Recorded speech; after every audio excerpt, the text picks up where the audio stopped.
What's going on, guys? So today I'm going to be showing you how to flatten a slab. I'm going to be making a router sled for this table here. I've got a coffee table that I just glued up and it's got quite a bow in it. So I'm going to be using the router sled to create a flat surface and we'll go from there.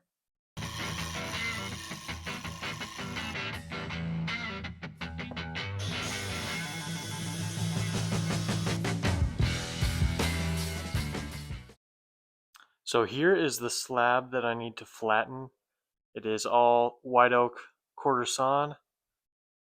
I'm not sure if you'll be able to see it from this angle, but it does have a slight bow in it, meaning this is a little bit higher in the middle than it is on the sides. Now, I think my joiner was not quite set at 90 degrees. It could be, 89 or whatever, or 91. Not positive, but for some reason this got slightly bowed and glue up, and it's enough to make me want to flatten this whole top. And I've got a 13-inch joiner with the helical head in it. So definitely can't fit this thing through there. I would if I could, but the plan is to make a router sled for this table here. So I've got a 3/4 inch sheet of melamine sitting on top of my workbench, and I'm using shim right there and some shims underneath to get this thing sitting flat. You don't need it to be level, but you do want it to be flat.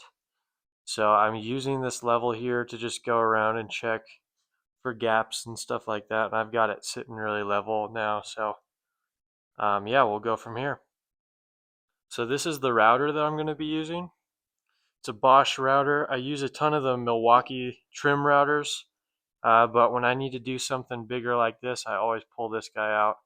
And I got a 2-inch flattening bit that I'm going to throw on here, and that'll just help speed the process up. So we're going to need to measure this base here.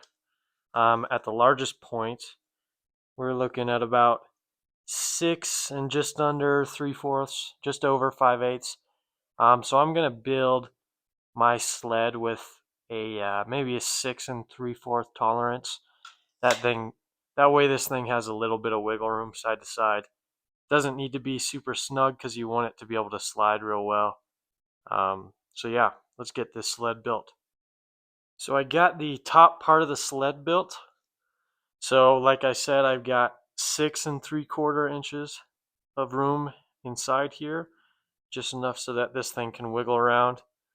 And I got my side supports. You want to make sure you cut these really straight, because once you screw them into that bottom, you want this bottom to be perfectly flat, because that's what the router is going to reference off of.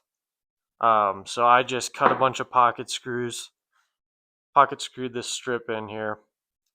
And then for my ends here, I've got these overlapping just like 3/4 of an inch, so that this thing doesn't fall off of the tracks. And you'll see what this looks like once I get the tracks built. And then I just drilled a couple 2-inch holes on either side and ran this through my table saw. That doesn't have to be exact. It's just enough room for that bit to go into. Doesn't need to look pretty. But yeah, you need to have this surface dead flat. So you want to screw these in from the top instead of screwing them to the side here, because that way it'll help keep this whole thing flat, because your router is referencing off of this, and then your tracks will reference right at this point here. So this needs to be flat, and you have to have this piece perfectly flat going across. So now let me build some tracks, and I can show you this thing come together. Okay, so I got my rails here all made up. I use some melamine shelving here just because it stays pretty flat usually, but you can use whatever. You just want to make sure you rip these very straight. Now, when I pocket screwed these together, I didn't really care if it does this. You just need it straight across the top because that's where the reference is. Um, but yeah, same thing that I did with the sled there. Just cut some pocket screws and then pocket screwed it to this guy instead of bringing a cleat up against this. This helps keep it very flat. And then I'm going to be either clamping this to the bench or screwing it to the bench. Um, and then this sled here will sit like that, and we'll get the slab set in the inside and level it and hot glue it to the table. And then the router will sit in here and go back and forth, um, and get this thing super nice and flat.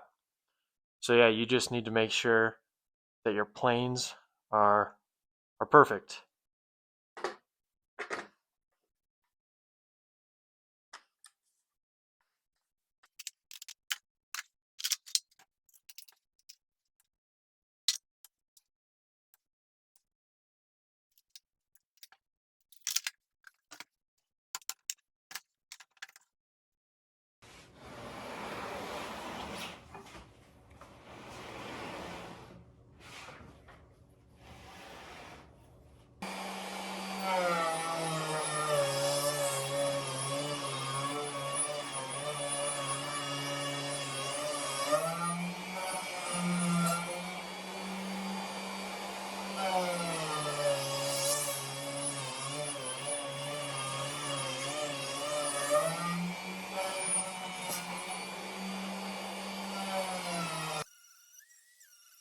So I already did one light pass. This is my cleanup pass.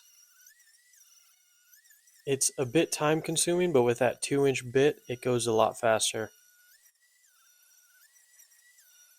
Now I was left with some lines on the piece, some little ridges. I think this is because my router base is a little bit out of square, just enough to leave a little line. A quick sanding took away all the lines, so it's nothing to worry about.